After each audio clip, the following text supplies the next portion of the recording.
Pemirsa, warga negara asing WNA khususnya yang lahir dari orang tua beda negara atau warga negara campuran begitu banyak berada di Bali. Dan saat ini mereka ramai-ramai mengajukan permohonan untuk menjadi WNI.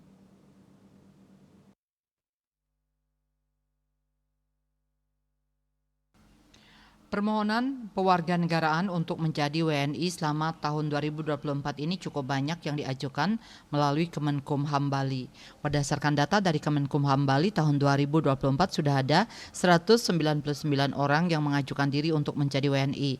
Angka tersebut jauh meningkat dari tahun sebelumnya.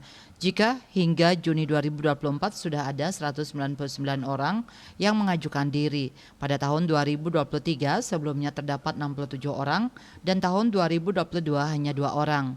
Dari 199 orang pada tahun 2024 yang sudah mengikuti sidang pewarganegaraan ada sebanyak 181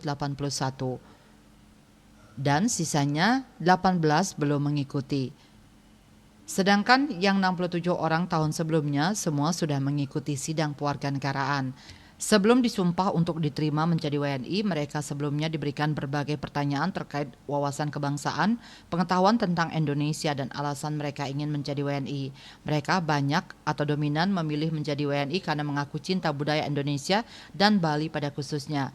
Bahkan belum lama ini ada dari mereka yang ikut menjadi Sketruna di Banjar. Kakanwil Kemenkumham Bali Pramila Y. Pasaribu belum lama ini ikut menguji rasa nasionalisme dan komitmen para pemohon untuk menjadi warga negara Indonesia yang baik.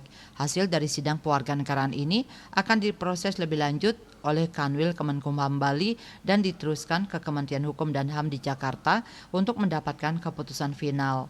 Miase Bali Post melaporkan.